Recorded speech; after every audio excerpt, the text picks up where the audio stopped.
गोविन्दाय नमो नमः। श्रीकृष्णाय नमो नमः। नारायणाय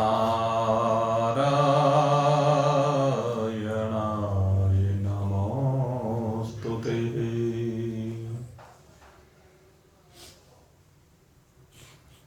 उपस्थित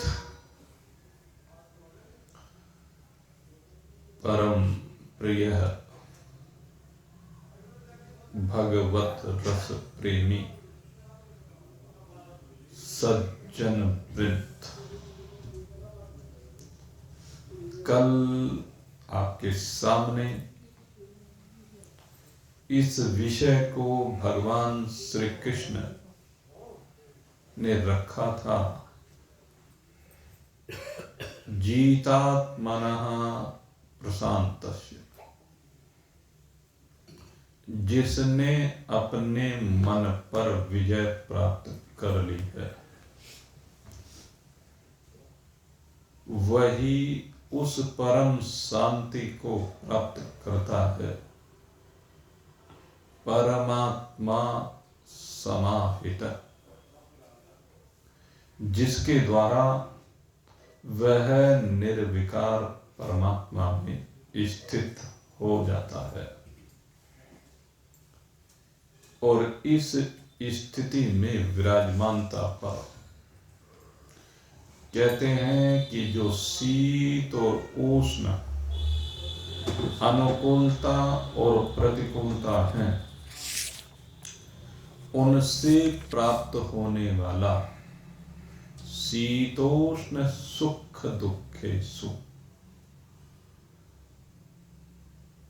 सुख और दुख है, वह उससे अपने आप को असंग कर लेता है, या कह लीजिए वह असंग हो जाता है। और न केवल अनुकूलता और प्रतिकूलता के प्राप्त होने पर सुख और दुख की बात है, अपितु कहते हैं ये तो प्रारब्ध से भी मिलती है अनुकूलता और प्रतिकूलता, और क्रियमान कर्मों से भी मिलती है। इसमें देव इच्छा विशेष रूप से प्रभावी होती है। लेकिन तथा मान अपमान नयो, कहते हैं वो मान और अपमान में भी सम हो जाता है। मान और अपमान उसकी सीमा से बाहर निकल जाता है। जिस प्रकार से शीत और उष्ण देव इच्छा से होती है, लेकिन मान और अपमान परेच्छा से होता है। परेच्छा से तात्पर्य विशेष रूप से जो आपके संबंधी हैं, जो शरीर से संबंध रखने वाले हैं, जिन पर आपने उपकार किया है, जिनको आपने सहयोग दिया है, अपेक्षा बनी रहती है कि वह हमारा सम्मान करें, वह हमारी प्रशंसा करें। ये परेच्छा है।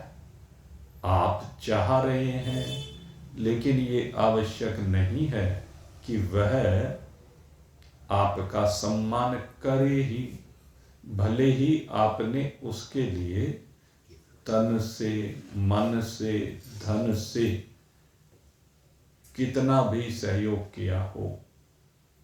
तो यह आवश्यक नहीं है कि वह फिर भी आपकी प्रशंसा ही कर दे। और विशेष रूप से परिवारों में यह सबसे बड़ा दोष है। परिवार में एक भाई दूसरे भाई के लिए चाहे कुछ भी कर दे, लेकिन वो उन सबको नेग्लेक्ट कर देता है और वह उनकी प्रशंसा कभी करता ही नहीं है। हम अपेक्षा रखते हैं कि जब सहयोग कर रहे हैं तो कम से कम कभी तो अपने मुख से कह दो। ये इच्छा, इसको कहते हैं परेच्छा, दूसरे से अपेक्षा करना। लेकिन कहते हैं जो जीतात्मनः प्रशान्तस्य परमात्मा समाहितः, मन को जीतने वाला, जो शांति को प्राप्त हो गया है, उसे फिर ये मान और अपमान इनसे भी कुछ लेना देना नहीं है। परेच्छा से चाहे मान हो जाए चाहे अपमान हो जाए, चाहे परिजन कोई भी मान करे या अपमान करे, दोनों ही परिस्थिति में वह बिल्कुल शांत ही बना रहता है। तो इस प्रकार से कल भगवान ने हमारे सम्मुख इस विषय को रखा और आज ऐसे परमात्मा प्राप्त साधक, क्या कहूँ, वो तो परमात्मा ही है, उसकी स्थिति को और आगे लेकर के जा रहे हैं। क्योंकि इसमें अब जो प्रकरण चल रहा है, इसमें विशेष रूप से अब साधक की बात नहीं कर रहे हैं, अब सिद्ध की बात पर यहाँ बल दिया जा रहा है। सिद्ध की स्थिति क्या होती है, तो अब बहुत सुंदर बात इस श्लोक में कही गई है। आइए अब इस श्लोक के ऊपर हम विचार करते हैं। ज्ञान विज्ञान तृप्तात्मा कूटस्थो विजितेन्द्रियः योक्ति इत्युच्यते योगी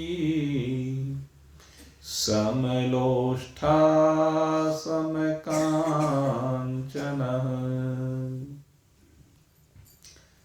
जो अपने आप में परमात्मा को अनुभव कर लेता है, कहते हैं ज्ञान विज्ञान तृप्त आत्मा, वह ज्ञान और विज्ञान दोनों के द्वारा तृप्त हो गया है। यह जो प्रकरण चल रहा है, यह कर्म योग का प्रकरण चल रहा है। तो यहाँ पर ज्ञान से तात्पर्य क्या है? ज्ञान एक तो होता है अपने स्वरूप का ज्ञान, लेकिन यहाँ पर स्वरूप ज्ञान की बात नहीं कर रहे। कर्मयोग का प्रकरण होने से यहाँ पर जो ज्ञान की बात आती है, वो कहते हैं जो कर्म योग में कर्मों को करने का, कर्मों के रहस्य को समझ करके कहते हैं उसकी जानकारी करने का नाम ज्ञान है। और उसके बाद उन कर्मों का जो फल आता है, उन कर्मों का जो फल आता है, वो सिद्धि हो या असिद्धि हो, कहते हैं उसमें सम रहने का नाम विज्ञान है। सामान्यतः हम देखते हैं जो ज्ञान हम कहते हैं, तो ज्ञान शास्त्रों में अपने स्वरूप के ज्ञान को ही ज्ञान कहा गया है और सबको अज्ञान कहा गया है। गोचर जहाँ लगी मन जाई, सो सब माया जाने भाई। इंद्रियां और इंद्रियों के विषय जहां तक इनकी पहुंच है, कहते हैं वो सब का सब अज्ञान है, माया है। और उसके बाद जो है, माया से परे जो है, माया से अतीत जो है, माया जिसको कभी स्पर्श भी नहीं करती, कहते हैं वो परमात्मा। उसको जानना, उसको जो जान लेता है वो ज्ञान कहलाता है, और जो उसके साथ जानने के बाद एक रूप हो जाता है, उस ज्ञान में रमण करता है, वह विज्ञान कहलाता है। लेकिन यहाँ पर कह रहे हैं कि यहाँ कर्म योग का संबंध है, और कर्म योग का संबंध होने से यहाँ पर कहते हैं एक तो स्थूल शरीर जैसे हमारा है, तो ये जो स्थूल शरीर है पंचभौतिक, इससे होने वाली जितनी भी क्रिया है, स्थूल शरीर से ही सारी क्रियाएं होती हुई दिखाई देती है। दूसरे हमारा सूक्ष्म शरीर जो होता है, तो सूक्ष्म शरीर से क्या होता है, कहते हैं सूक्ष्म शरीर से चिंतन होता है। सूक्ष्मता में चिंतन है, विचार है। और कहते हैं तीसरा है कारण शरीर। तो तीसरा जो कारण शरीर है, कारण शरीर से क्या होता है, कहते जब स्थूल और सूक्ष्म शरीर की सीमा से बाहर निकल जाता है, तो कारण शरीर का कर्म क्या है, समाधिस्थ हो जाना, कारण शरीर में समवृत्तिवान हो जाना। तो ये जो समाधि की स्थिति है, कहते हैं इन तीनों को जो अपने लिए करता है इसे ज्ञान नहीं कहते हैं। न स्थूल शरीर की क्रियाओं को, न सूक्ष्म शरीर के चिंतन को, और न ही कारण शरीर की समाधि को, क्योंकि ये अपने से संबंध रखता है। तो कर्म योग में इसको ज्ञान नहीं कहा गया है। क्यों ज्ञान नहीं कहा गया है, कहते हैं जो क्रिया है स्थूल शरीर की, ये जो सूक्ष्म शरीर का चिंतन है, ये जो कारण शरीर के द्वारा समाधि भाव है, कहते हैं इन सब में कहते हैं कर्मों का आरंभ भी है और कर्मों की समाप्ति भी है। कैसे, कहते हैं कोई भी क्रिया है स्थूल शरीर से, तो आरंभ को भी प्राप्त होती है और अंत को भी प्राप्त होती है। चिंतन भी एक बार प्रारंभ होता है तो फिर उसका अंत भी होता है। समाधि में जब जाते हैं, ध्यान में मग्न होकर के, फिर उससे बाहर भी आते हैं, ये होता है ना। तो कहते हैं ये जो कर्म है और इनसे मिलने वाला जो फल है, कहते हैं वो भी कैसा है। अगर हम फल की बात करें, कर्म को अगर इसे हम ज्ञान मान लें और इसके फल को विज्ञान मान लें, तो कहते हैं इनसे मिलने वाला फल, जितने भी कर्म हैं उनसे मिलने वाला फल, कहते हैं वो भी आदि और अंत वाला है, वह भी सदा रहने वाला नहीं है। चिंतन भी सदा रहता नहीं, समाधि भी सदा रहती, इन दोनों के आदि भी है और अंत भी है। इसलिए कहते हैं कि लेकिन जो परमात्मा का अंश यहाँ इस शरीर में जीवात्मा रूप से है, जीवात्मा खाली जीव नहीं, ध्यान रखना, जब मैं जीवात्मा कहता हूं तो जीवात्मा अविनाशी है, जीव नहीं, क्योंकि वहां पर परमात्मा भाव आ जाता है जीवात्मा में, यह आत्मा का है। तो कहते हैं ये परमात्मा का ही अंश है। ईश्वर अंश जीव अविनाशी, चेतन विमल सहज सुख राशि। कहते हैं नित्य तो ये रहता, बाकी जो भी कुछ ये है ये सब अनित्य है। तो कहते हैं जो ये अनित्य है, यहाँ कहते हैं इससे कोई तृप्ति थोड़ा ही नहीं हो सकती है। ज्ञान विज्ञान तृप्त आत्मा, यहाँ भगवान कह रहे हैं कि वो कर्मयोगी ज्ञान और विज्ञान से तृप्त रहता। तो ज्ञान तो ये क्रिया, ये चिंतन, ये समाधि जो आदि वाली है और जो अंत वाली है, तो उससे तृप्ति कैसे हो सकती है। क्यों, कहते तृप्ति तो नित्य होती है। तो नित्य क्या है, कहते नित्य तो अपना आपा है, ये जीवात्मा नित्य है। तृप्ति जीवात्मा में होगी, इस कर्म में, इन अनित्य कर्मों में, और इन फलों से तृप्ति इनके मिलने वाली नहीं है। दूसरी बात हम कहें भाई ये सब जड़ है। ये स्थूल शरीर भी, सूक्ष्म शरीर भी और कारण शरीर भी, सारे जड़ है। यद्यपि इनसे सब क्रियाएं होती दिखाई देती है, चिंतन भी दिखाई दे रहा है, समाधि भी, लेकिन है सब ये जड़। लेकिन इनमें जो चैतन्यता, क्रिया भासती है, चिंतन भासता है, समाधि भासती है, ये क्यों भासती है? कि दूसरे के सानिध्य से भासती है। इसको इस रूप में आप समझ सकते हैं, जैसे पंखा है। पंखा हवा कब देता है? जब लाइट से संबंध हो जाता है, तभी तो भासेगा। जब तक लाइट से इसका संबंध नहीं होगा तब तक ये हवा नहीं देगा। तो ठीक इसी प्रकार से ये स्थूल सूक्ष्म कारण शरीर और इनकी जो क्रियाएं हैं, चिंतन है, समाधि वाली अवस्था जो भी, कहते ये सब जब आत्मा का संग इनको मिलता है तो वो चैतन्यता, आत्मा की चैतन्यता इनमें भासने लगती।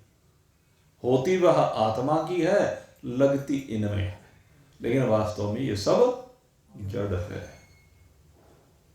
तो जैसे रोज रोटी बनाते हैं, खाना बनाते हैं आप, कुकर अग्नि पे रखा जाता है, कुकर खाना नहीं बनाता। खाना कौन बनाती है? अग्नि बनाती है। उस सब्जी को पकाती अग्नि है। आप तवा रख दीजिए और अग्नि ना जलाए, कुकर रख दीजिए और उसमें सब्जी डाल दीजिए, सब्जी डाल दीजिए, पक जाएगी। तो किससे? वो अग्नि से। तो अग्नि रूपी परमात्मा से यही सारी क्रियाएं, सारा चिंतन, मन भी जड़ है। परमात्मा का सानिध्य मिलने से मन अपने धर्मों में रत होता है। परमात्मा का सानिध्य मिलने से ये स्थूल शरीर भी क्रियारत होता है।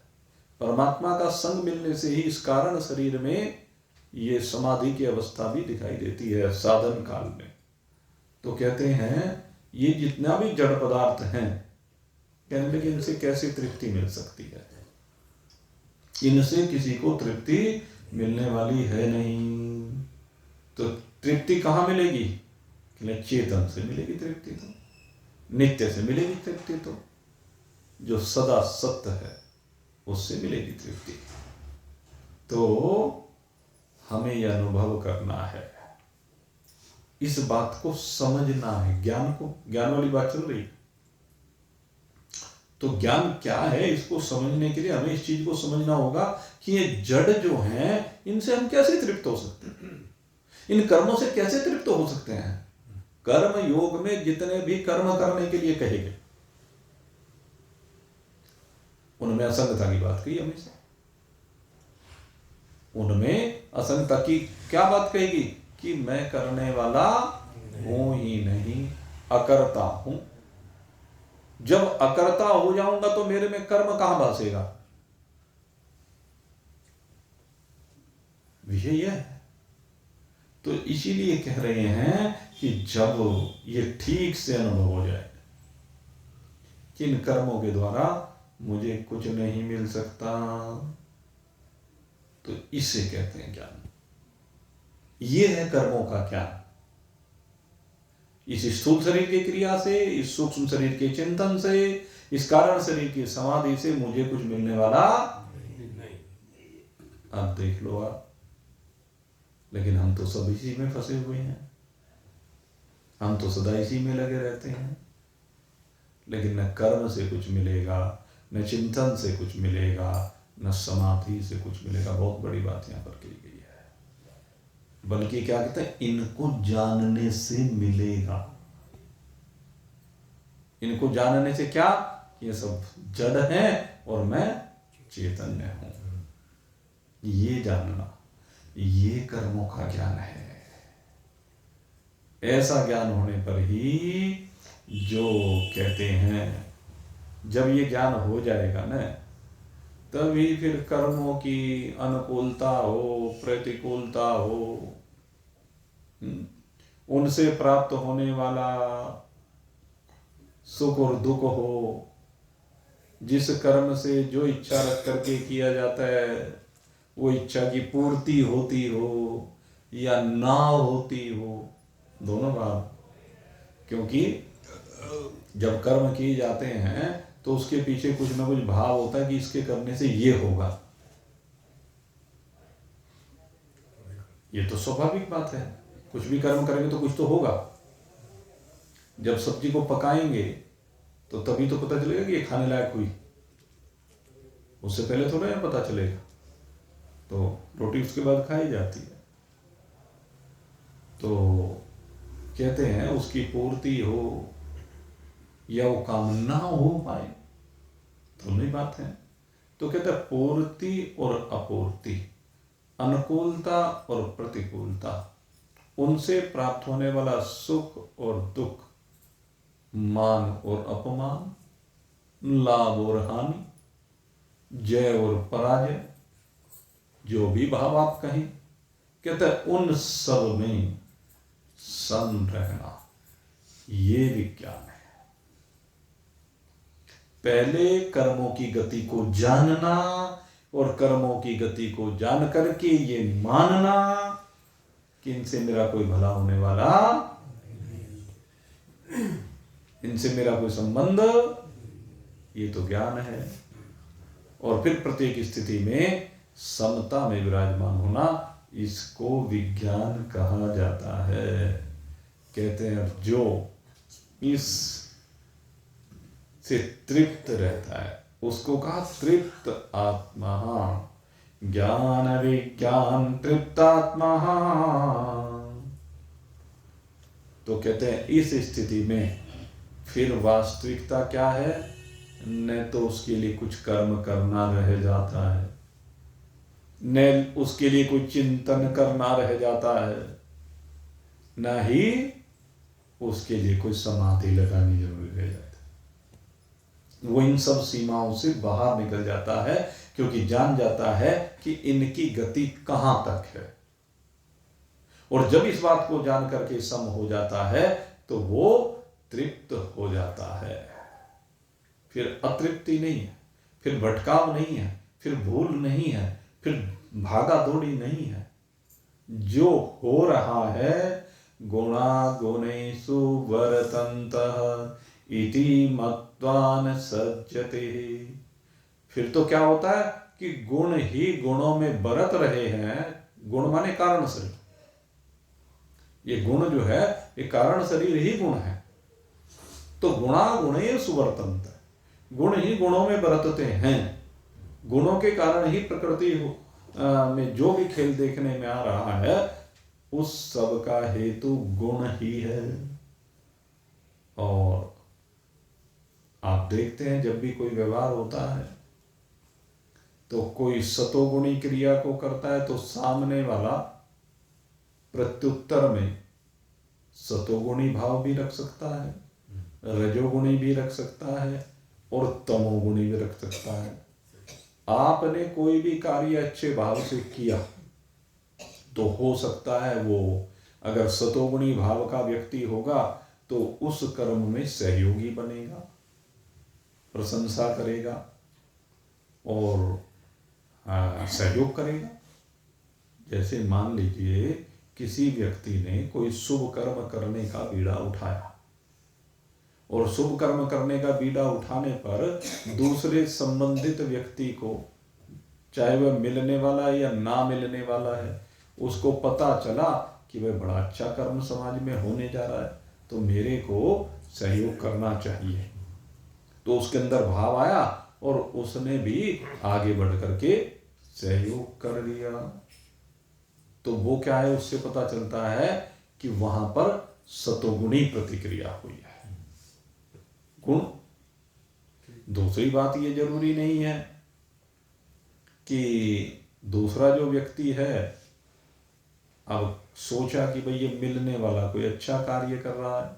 अब जब मिलने वाला अच्छा कार्य कर रहा है, अब अगर यदि मेरा भाई कर रहा है, मेरा मित्र कर रहा है, मैं सहयोग नहीं करूंगा तो लोग क्या कहेंगे।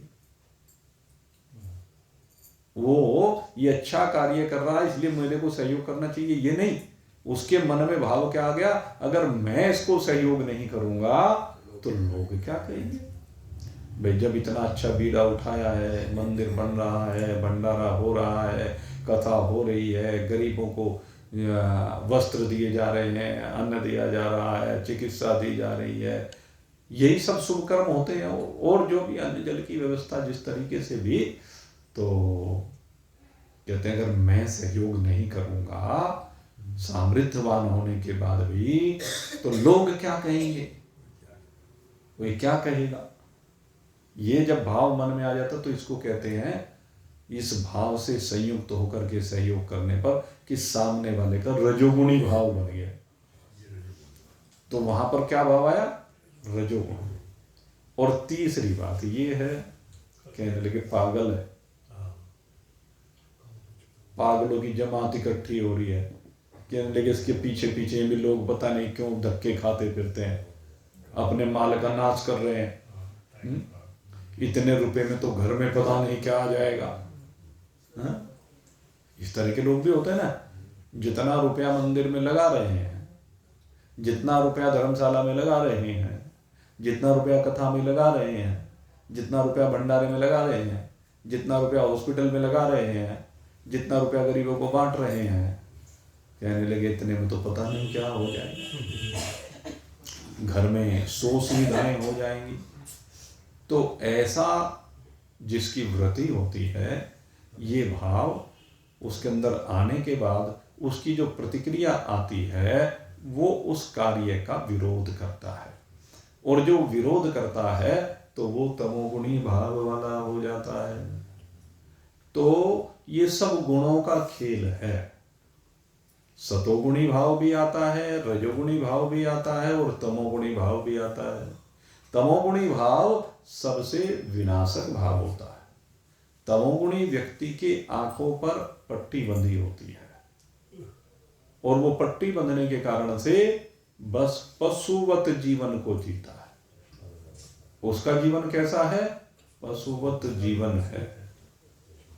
और देवों का जीवन कैसा माना जाता है, जो भाव सदा श्रेष्ठ भाव होता है, वो भी देव भाव, सबको सहयोग करने का भाव होता है, वो श्रेष्ठ भाव, जो अपने संकल्प को शुभता से संयुक्त रखता है, वो श्रेष्ठ भाव। देव भाव में सहयोग है। जैसे उसके देव भाव कैसे उत्पन्न होता है और कैसा होना चाहिए, एक वो दृष्टांत आता है कि एक बार एक महात्मा किसी गृहस्थी के यहाँ मांगने के लिए गए, जाकर दरवाजे पर नारायण हरि कर दी। अब दरवाजे पर जो नारायण हरि करी, तो नारायण हरि करने पर वो अंदर से एक लड़की निकल करके आई, कहने लगे कहो महाराज, कहने लगे भाई कुछ भिक्षा लेकर के आओ। कहने लगे महाराज हमारे घर में तो खुद ही कई दिन से अन्न का दाना तक नहीं, भूखों मर रहे हैं, कहां से दें। कहने लगे कोई बात नहीं बेटा, भगवान कृपा करेगा, तुम एक काम करो, अपने दरवाजे पर आए हुए किसी भी भिखारी को वापस नहीं लौटाना चाहिए। सदा जब भी कोई शुभ कार्य है उसमें हर व्यक्ति को सहयोग करना चाहिए। कहने लगे लेकिन मैं आपको कैसे सहयोग करूं। कहने लगे एक काम कर, अपने आंगन की थोड़ी सी मिट्टी उठा और मेरी झोली में डाल दे। तो भाव बन गया। अब वो भाव महाराज जी ने क्यों बनवाया, उसके पीछे भाव ये था कि इसकी प्रवृत्ति देने की बनी रहे। भले ही अभाव हो जीवन में, भले जीवन में आज उसके पास एक अन्न का दाना खाने के लिए भी नहीं है, लेकिन ये भाव रहना चाहिए, जिस दिन होगा उस दिन तो दे। बहुत लोग संसार में, बहुत क्या बहुतायत में ऐसे हैं जिनका यही भाव होता है। खाने वाले तो होते हैं, खिलाने वाले नहीं होते। जबकि महान पुरुष क्या कहता है, तू खिलाने वाला बन, खाने वाला नहीं, खिलाने वाला बन।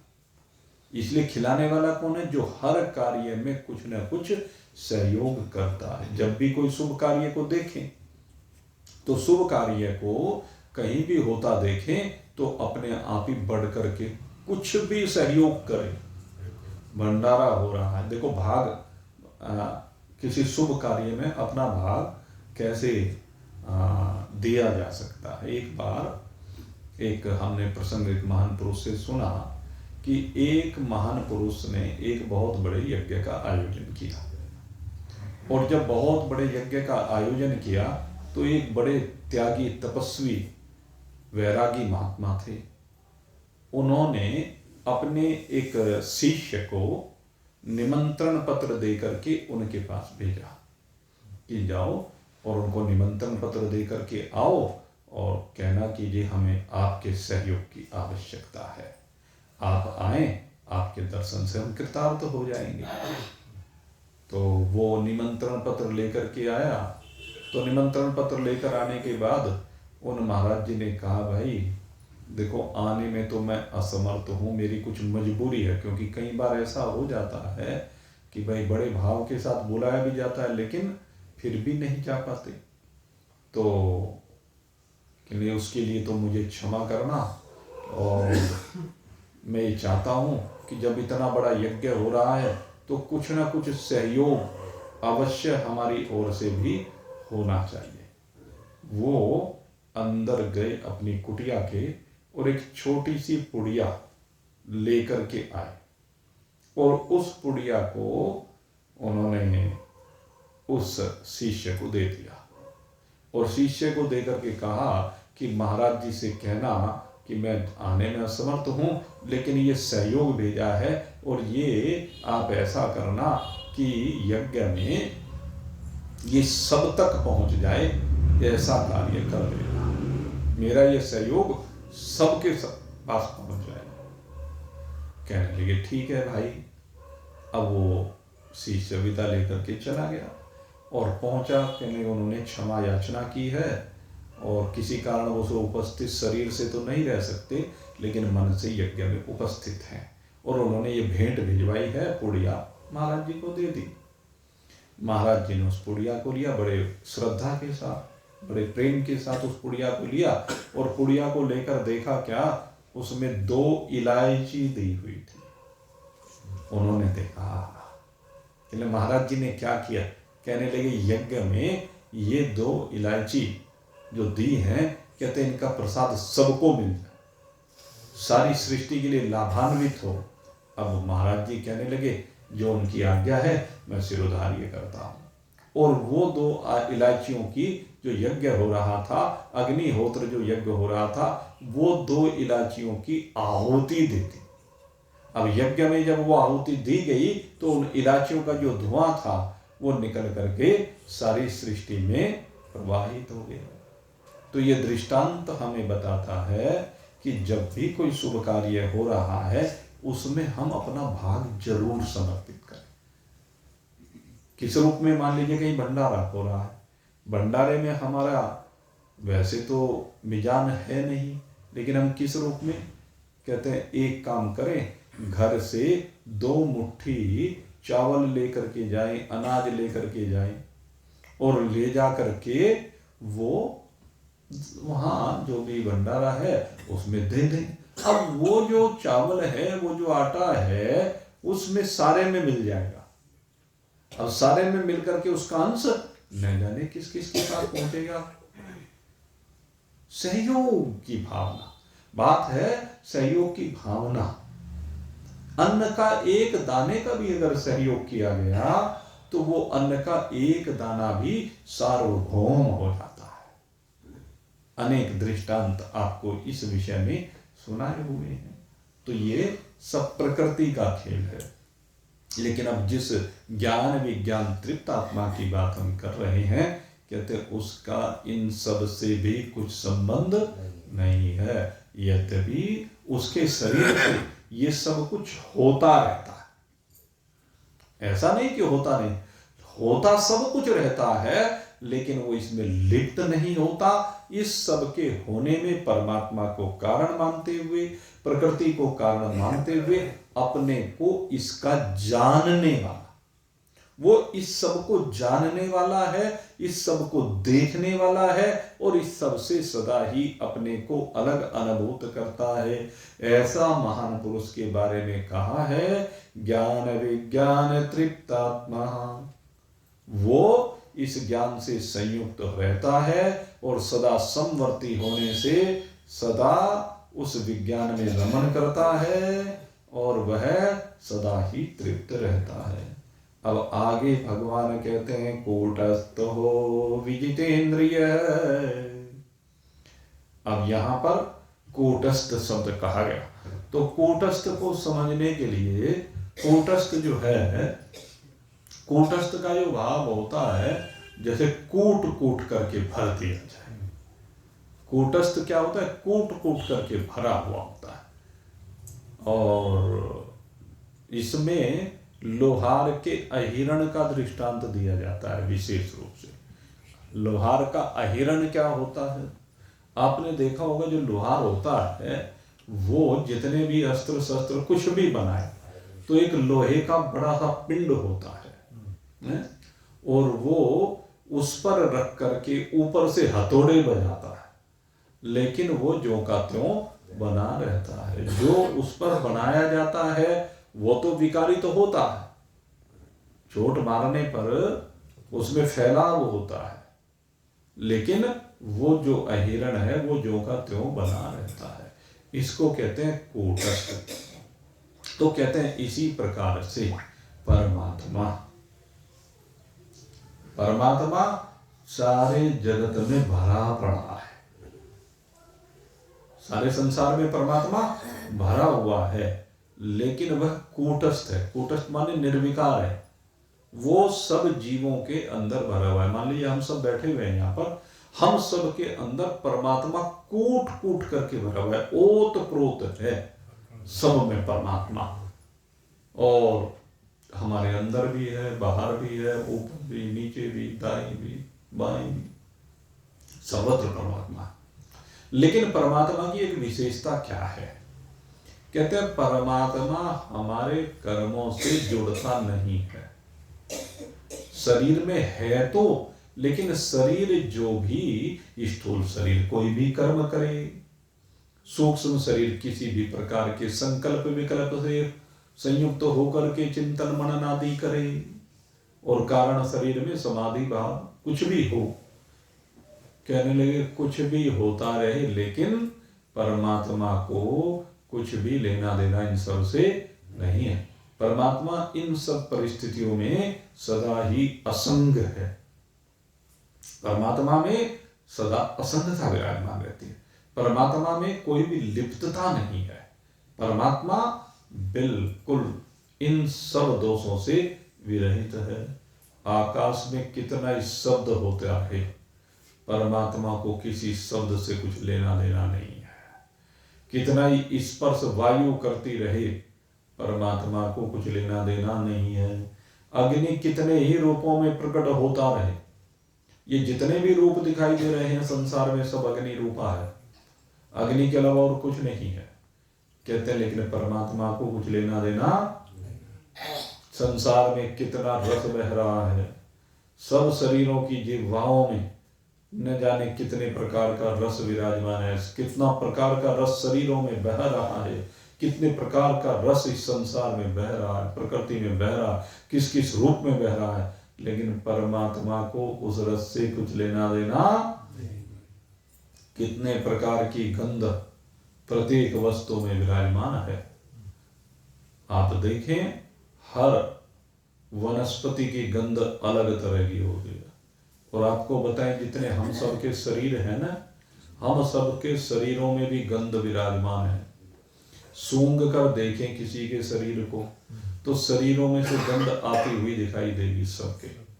किसी में से दुर्गंध आती है, किसी में से सुगंध आती है। कई बार कह देते ना तेरे में से तो बड़ी बदबू है। तो ये क्या है? क्योंकि ये गंध है, उसे आप सुगंध भी कह सकते हैं और दुर्गंध भी कह सकते हैं। वो अपनी मन की परिस्थिति के ऊपर है कि हम किसे सुगंध कहते हैं और किसे दुर्गंध कहते हैं। लेकिन परमात्मा को इन शब्द स्पर्श रूप रस गंध इनसे कुछ भी लेना देना नहीं है। परमात्मा इन सब से विलग है, परमात्मा इन सब से असंग है। इसलिए इनके विकारों से परमात्मा विकारित नहीं होता। अगर यदि हमें किसी समय क्रोध आता है, तो क्रोध हमें जो आ रहा है उस क्रोध का परमात्मा के ऊपर कोई प्रभाव नहीं पड़ता।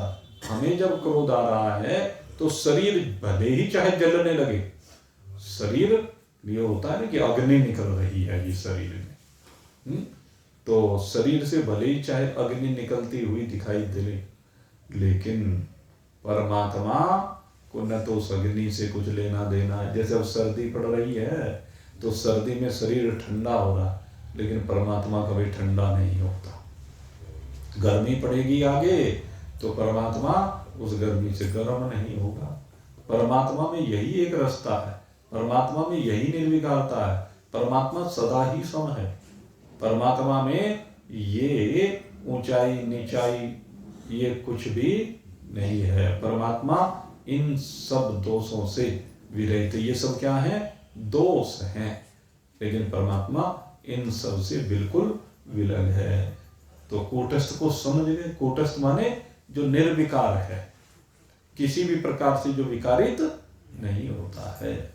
जैसे हम एक लौकिक उदाहरण किस रूप में दे सकते हैं, जैसे सड़क है, सड़क के ऊपर कितने वाहन रोज चलते हैं, लेकिन सड़क को उन वाहनों की गति से, उन वाहनों की जो भी स्थिति है उससे कुछ लेना देना नहीं है। सड़क तो केवल आधार प्रदान कर रही है।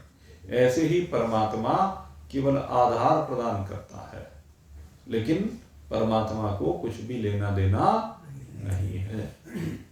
तो ज्ञान विज्ञान तृप्तात्मा कूटस्थो विजितेन्द्रिय। अब एक बात और कही, कहते हैं विजितेन्द्रिय है। विजितेन्द्रिय माने कहते हैं जिसने अपनी इंद्रियों पर विजय प्राप्त कर ली। और किस प्रकार से विजय प्राप्त कर ली है? कहते हैं वो इंद्रियों के विकारों से अपने को विलग कर लेता। इंद्रियों में जो विकार आता है, मान लीजिए आंखों के अंदर विकार आता है रूप को देखने का, रूप से जुड़ने का, रूप के आकर्षण में फंसने का, हाँ? तो ये जो है कहते हैं, लेकिन हम उससे बिल्कुल विलग हैं। हम जान जाते हैं कि क्या है कि रूप मेरा नहीं है, रूप मेरे लिए नहीं है, ये रूप तो अग्नि का है। कर्मयोगी के लिए कहते हैं वो रूप में आसक्त नहीं होता, न शब्द में, न रूप में, न रस में, न गंध में, वो किसी में आसक्त नहीं होता। हाँ, साधन काल जब होता है तो साधन काल में कहते हैं इन इंद्रियों पर नियंत्रण करने का प्रयास करना पड़ता है। साधन काल में प्रयास होता है, लेकिन सिद्ध काल में वो इन सब से विलग होता है। कर्मयोग का जो साधक होता है उसे अपनी इंद्रियों पर विशेष ध्यान देना पड़ता है कि इंद्रियां कहीं फिसल ना जाए। क्योंकि कर्मयोग में क्या है कि ज्ञान योग में और कर्मयोग में दो चीजें हैं। कर्मयोग में कर्म करते हुए असंगता, और ज्ञान योग में वहां तो स्वरूप से भी त्याग कर रहता है सामान्यतः। कर्म योग में तो कर्म करने के लिए कहा गया है कि निष्काम भाव से कर्मों को करते रहे, और कर्म करते करते उनसे मत चिपक, ये कर्मयोग का वो है। तो इसीलिए कहते हैं कि जब कर्म करते हैं तो संग का दोष आने की संभावना बहुत ज्यादा रहती है। जब कर्मों को करेंगे, कोई भी शुभ कर्म कर रहे हैं तो शुभ कर्म करते वहां पे बनावट आई जाती है, वहां पे अहंकार आई जाता है, वहां पे कर्तव्य भाव आई जाता है, कहने लगे हम कर रहे हैं ये काम, तो ये अहमपना आ जाता है। इसलिए कहते हैं कि वहां बड़ी सावधान रहने की आवश्यकता है। कर्मों में चूंकि प्रवृत्ति हो रही है तो उसके कारण से वहां सावधान रहने की आवश्यकता, नहीं तो राग और द्वेष आ सकते हैं, और राग द्वेष आने की पूरी संभावना रहती है। जैसे मैं आपको बताऊं, मान लीजिए किसी ने भंडारा चलाया, और जब भंडारा चला रहा है तो जब भंडारे की व्यवस्था को देखता है ना, तो भंडारे को व्यवस्था को देखते हुए उसके अंदर मान लीजिए कोई मिलने वाला आ गया, तो एक स्वाभाविक सा भाव रहता है कि चलो भाई इसे कुछ और ज़्यादा सहयोग कर दिया जाए, इसको दे दिया जाए, और जो आम है उसको वैसे। अब वो देखने पर, अब वहां पर जो दूसरा देखता है उसको लगता है भाई देखो इसको तो ज़्यादा दे दिया, मुझे कम दे दिया, मेरे साथ भेद कर दिया। तो ये राग और द्वेष दिखाई दे जाता है, लेकिन कहते हैं राग द्वेष दिखाई नहीं देना चाहिए। दूसरे वो करते हुए भावना आ जाती कि हम कर रहे हैं। किसी ने अगर जरा सा कुछ कह दिया ना तो हमें गुस्सा आ जाता है, अरे तुम्हारे लिए तो कर रहे हैं। उसको दो बातें कह भी दी जाती हैं, तो ये क्या है, ये कर्तृत्व भाव है। तो इसमें असंगता नहीं रहती, उसमें विकारिता आ जाती है। इसलिए कहते हैं उस समय इंद्रियों पर विशेष रूप से कंट्रोल करने की आवश्यकता है। अंदर की इंद्रियों पर ज्यादा कंट्रोल करने की जरूरत है बाहर के मुकाबले, क्योंकि अंदर की इंद्रियां गड़बड़ होती है ना, अंतःकरण मन, तो फिर वो बाहर वाला भी डिस्टर्ब होता, वो अंदर वाला ही बाहर वाले में परिवर्तन कराता। इसलिए अंदर वाले को ठीक रखने की जरूरत है। इसलिए का कर्म योग के साधक में बहुत सतर्क रहने की आवश्यकता है इस साधन में, नहीं तो संग दोष राग द्वेष यहाँ पर आने की पूरी संभावना रहती है। और जब कहते हैं ये कर्म योग का साधन करते करते विकार आने बंद हो जाए, स्थिति ना, साधन काल में विकार आ सकता है, लेकिन कहते हैं जब विकार आने बंद हो जाए, बहुत बड़ी बात यहां पर समझा, कहते हैं साधन काल में पूर्णता नहीं है, इसलिए आ सकता है विकार। धीरे धीरे धीरे अभ्यास करते करते, धीरे धीरे कर्मयोग का आचरण करते करते, धीरे धीरे सेवा करते करते, कहने लगे एक दिन ऐसी स्थिति आ जाएगी कि आप वहां समता में विराजमान हो ही जाएंगे। अभ्यास करते हैं, करत करत अभ्यास की जड़मति हो सुजान, अभ्यास इंतु कौन्तेय वैराग्य इंच गृह्यते। इसलिए भगवान ने कहा कि बार बार अभ्यास कर, बार बार वैराग्य से संयुक्त हो, बार बार चिपकाव से बाहर निकल, ये बार बार कहते हैं भगवान। तो जब ये बार बार अभ्यास किया जाता है तो एक दिन जो साधक है वह सिद्ध बन जाता है, और जिस दिन वो सिद्ध हो जाता है उसी दिन उसको क्या कहा जाता है, विजितेंद्रिय। फिर ऐसा नहीं है कि वो कुछ कहता सुनता नहीं है, कहते कहना सुनना तो जब तक शरीर है लगा ही रहेगा, लेकिन उस कहने सुनने का कोई प्रभाव उसके ऊपर स्वयं के पड़ता नहीं है। प्रकृति के गुणों में समय पर बरतेंगे ही, लेकिन बात यह कि वो अंदर से तृप्त है। जो तृप्त आत्मा उसको कहा गया, जो अंदर से तृप्त हो गया है। बाहर से सारे कर्म होते हुए दिखेंगे, लेकिन अंदर से वो कुछ नहीं कर रहा, अंदर से वो सदा अकर्ता बना रहता। तो जो सिद्ध हो जाता है उसको कहा गया विजितेंद्रिय। किसी ने कितना ही बुरा कर दिया लेकिन अंदर से उस पर कोई प्रभाव नहीं पड़ा। कुछ गुंडे बदमाश आए, पड़ोसी को पीट करके चले गए, बहुत बुरा हुआ भाई। सब कहेंगे, स्वाभाविक है, क्रोध में आएंगे, आग बबूला हो जाएंगे, पता नहीं क्या करें, ये करें वो करें, ऐसे करना चाहिए वैसे करें, ये व्यवस्था नहीं वो नहीं है, कहेंगे। तो लौकिक रूप से सब कहा जाएगा, लेकिन ये अंदर से नहीं कहता है। जो ज्ञान विज्ञान तृप्तात्मा विजितेंद्रिय कूटस्थ विजितेंद्रिय, जो अंदर से तृप्त हो गया है वो अंदर से कुछ नहीं करेगा, अंदर से उसे कोई उबार नहीं आएगा। लोक व्यवहार में कहना सुनना हो गया सो हो गया, लेकिन उसका अंदर का भाव बिल्कुल समता का बना रहता है। योक्ति इति उच्यते योगी, कहते हैं जो इस प्रकार की स्थिति में विराजमान है उसी को योगी कहा जाता है। योगी माने जिसका योग हो गया है, किसके साथ? अपने साथ कहो या परमात्मा के साथ कहो, क्योंकि हमारी सबकी वास्तविकता परमात्मा ही है। इसलिए जिसका परमात्मा के साथ योग हो गया है, उस योगी की ये बात की गई है। समलोष्ठा सम कांचन। अब ये बहुत प्रसिद्ध मंत्र का एक भाग है, समलोष्ठा सम कांचन। ये बड़ी दिव्य स्थिति का वर्णन है भगवान के द्वारा, और आपने बहुत बार इसको सुना भी होगा, लेकिन इसके ऊपर चर्चा अब हम कल करेंगे, क्योंकि आज तो भाई समय पूरा हो गया है। पता नहीं चला कितनी जल्दी समय पूरा हो गया आज का, लेकिन कोई बात नहीं, कल इसके विषय में चर्चा को आगे बढ़ाया जाएगा। और जैसा कि आपको बताया है, 15 तारीख से भगवान श्री राम की कथा 9 दिन के लिए यहाँ पर गुरु जी की पुण्य स्मृति में हम प्रारंभ करेंगे। समय 7 बजे से 9 बजे तक रहेगा। 9 बजे आरती सहित है, अंत में आरती हुआ करेगी।